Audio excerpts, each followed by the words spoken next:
Good, happy Wednesday morning, December 2nd, 2020. I'm Riley King, and welcome to the Riley King Newscast, right here on the Riley King Network. We have a lot of news to get to this Wednesday morning, so let's begin. First up, let's begin with your COVID-19 updates. 772 new COVID-19 diagnoses reported in New Hampshire. Daily PCR test positivity rate above 6%.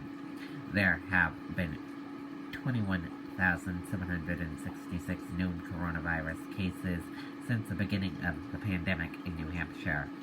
Let's take a listen to this video from WR News 9.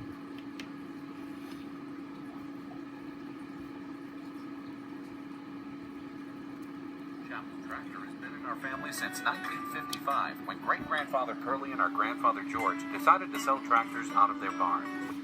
Tonight, New Hampshire has broken another record in the pandemic. Good evening, everyone. I'm Jennifer Vaughn. And I'm Charisse LeClaire. DHHS just releasing new numbers within the last hour, and there are now 772 new cases. 622 of those are from yesterday, and some results are still pending. That represents the highest number of new cases in a single day so far in New Hampshire. 150 confirmed positives are from Sunday, but were just processed. Now that brings the total positives to 21,766. The number of active cases dropping slightly now to 5,022. 160 people are currently hospitalized, and 2 more people have died, bringing the total deaths now in the state to 528. Nationally, there are 13.6 million, up over 161,000 cases since this hour yesterday. More than 269,000 Americans have died. Okay, and there you go on that video and that report. Now let's take a look at New Hampshire COVID-19 updates, new information and data. Let's take a look at that right now.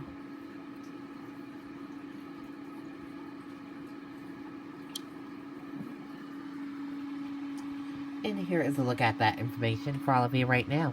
There are 21,766 number of people in New Hampshire have tested positive for COVID-19. 13,666,470 number of people in the United States have tested positive. 528 number of deaths from COVID-19 in New Hampshire. 841 number of people have been hospitalized with COVID-19 in New Hampshire. And 948 number of deaths from COVID-19 in the United States. Now let's take a look at this map of New Hampshire where current cases of COVID-19 are.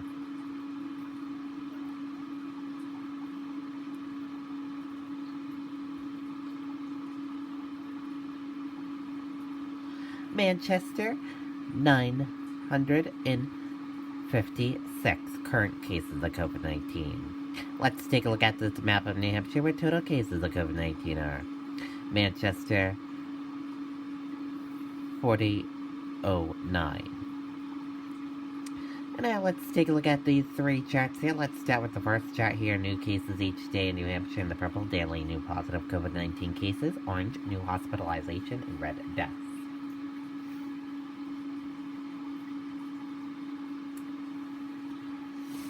Now let's take a look at this chart here. Current cases in the purple. Total current COVID-19 cases. And orange, current hospitalization.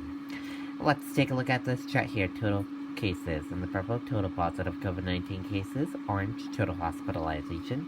Red, deaths. And blue, recovered. Let's take a look at this chart here. Positive PCR test rate and daily PCR test. Let's take a look at this chart here. Age group of cases. Female and male of cases. And risk information. Let's take a look at this chart here. Infections, hospitalizations, and deaths. And let's take a look at this chart here. Deaths, percent of New Hampshire population, race/ethnicity of cases, and hospitalizations. And a reminder, your common symptoms: fever, lack of smell, cough, chills, difficult breathing, nausea, vomiting, and diarrhea. how it spreads, and prevention tips. And be sure to stay with the Riley King Network for the latest of your COVID-19 information. More than half of New Hampshire schools maintaining some in-person learning.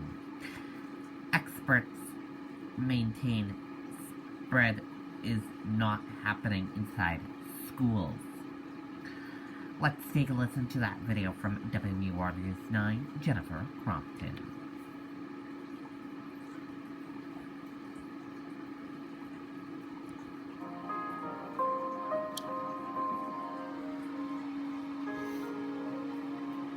Make the decision to be there for the veterans in your life.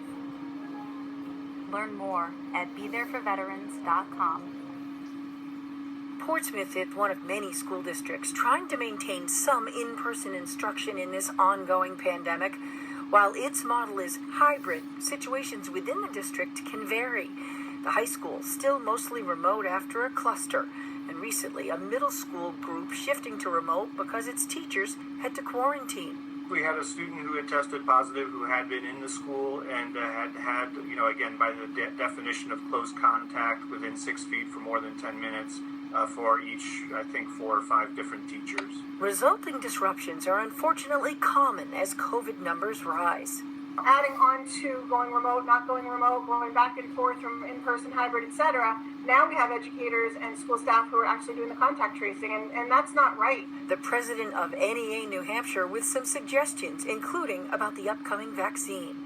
If we're really essential workers like we're being told, we need the workers' comp and we need the vaccinations in the first groups. State experts maintain that spread isn't happening inside schools.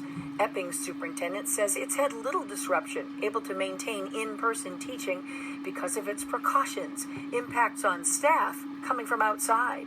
And one of the major issues for staffing for us is the closures of other districts and having staff need their own child care. Experts say trying to keep some classroom time remains key. It's a tremendous strain on our staff and teachers to do multiple things well all at the same time, but they're really working hard, and I think kids are benefiting from it. Though switching between may remain the norm for some months to come. In Portsmouth, Jennifer Crompton, WMUR News 9. Okay, and there you go on that video and that report.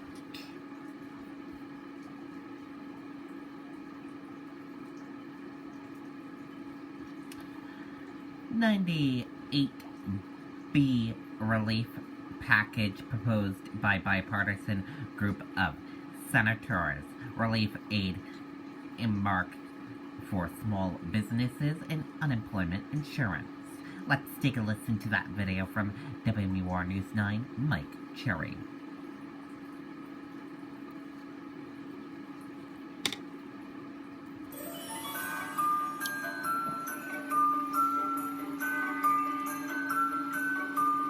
Standing as a unified front, lawmakers unveiled the groundwork for a $908 billion stimulus bill, which would be the first relief package in months. It may not be as much as a lot of us would have liked, but I think it's important as an emergency package to help people get through the worst of this winter. Included in the proposal, $160 billion to cover coronavirus costs incurred by local and state governments. $180 billion for unemployment insurance, $25 billion in housing assistance, and $288 billion earmarked for small businesses in the Paycheck Protection Program. The latter, a sticking point for Senator Shaheen, who sat at the negotiating table for 2 weeks. Those of us who were negotiating this bipartisan framework heard what I heard as I traveled around New Hampshire, and that is that people are hurting. Small business owners are worried about how they're going to get through the winter. There is no time frame for Congress to vote on this proposal. It's why Senators Shaheen and Hassan are asking the public for help in getting the word out. Reach out to your friends and family, not only in New Hampshire, but in other states too, so that they can call their members of Congress who might not be on board with this idea yet and really urge people to get this done. Congress has roughly 3 weeks remaining before Christmas break. Senator Hassan says that won't be an issue. A number of us spoke about that this morning and said we shouldn't go home until something gets done here. And that's certainly what I hope to emphasize. We really need to get this done. Mike Cherry, WMUR News 9. Okay, and there you go on that video and that report. NTSB discusses report of findings from deadly Randolph motorcycle crash. Laid blame on driver and trucking company. Let's take a listen to that video from WMUR News 9, Andy Hirschberger. Snow piles up quickly. Remove it just as quickly with Kubota subcompact and compact tractors. The 1,300-page report examines all aspects of this crash, and officials say is designed to help prevent tragedies like this in the future. The National Transportation Safety Board determines that the probable cause of the Randolph, New Hampshire crash was the pickup truck drivers crossing the center line and encroaching into the oncoming lane of travel, which likely occurred because of his impairment from use of multiple drugs. In June of 2019, prosecutors say a pickup driven by Vladimir Zukovsky crossed the center line of Route 2 in Randolph, killing 7 motorcyclists. Zukovsky faces multiple charges of negligent homicide and has pleaded not guilty. The NTSB's findings were also harsh on the trucking company that employed Zukovsky at the time of the crash. Contributing to the crash was Westfield Transport's substantial disregard for and egregious noncompliance with safety regulation. The board was also critical of state oversight of practices that would have resulted in Zukovsky's license being suspended before the crash.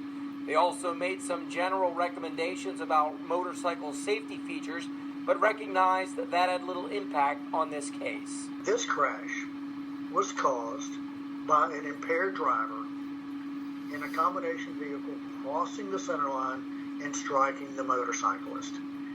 It was not the lack of motorcycle safety features that caused the crash.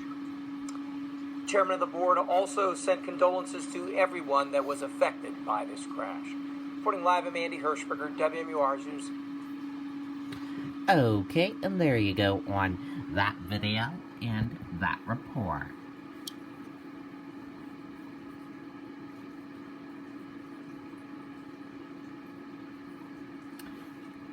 Police prank. Salem sergeant keeps his certification.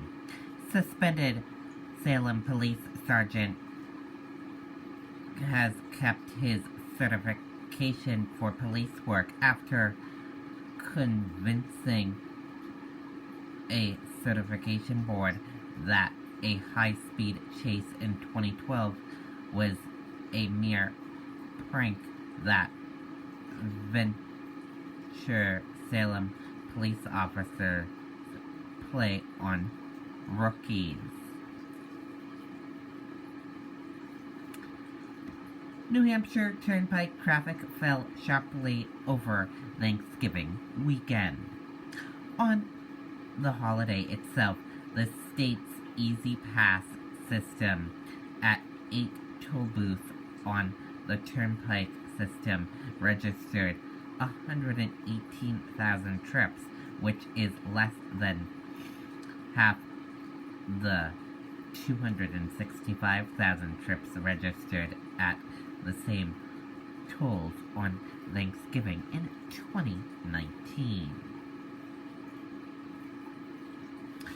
And today, at the New Hampshire UNH field, there'll be a 400-member House and 24-member Senate set to meet for a joint session of the New Hampshire General Court, scheduled to meet at 10 o'clock a.m. today outside on the football field. And here is a photo of that.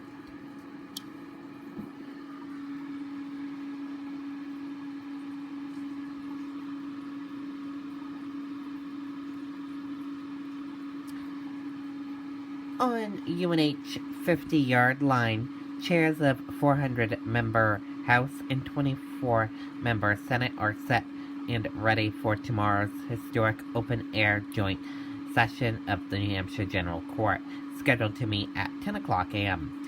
The purpose is to organize for the 2020 legislation session and is the first time in history this body has convened outside for this purpose, which according to the state constitution must be on the first Wednesday in December following the beneficial elections. The agenda includes swearing in all Senate and House members and the election of the House Speaker, Senate President, Secretary of State, and Senate Treasury.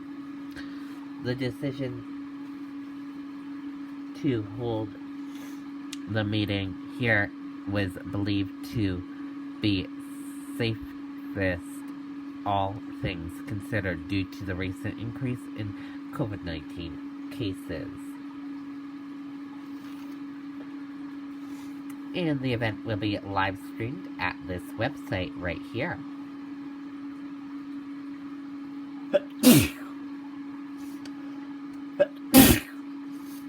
And sorry about that, everyone. I have some allergies this morning.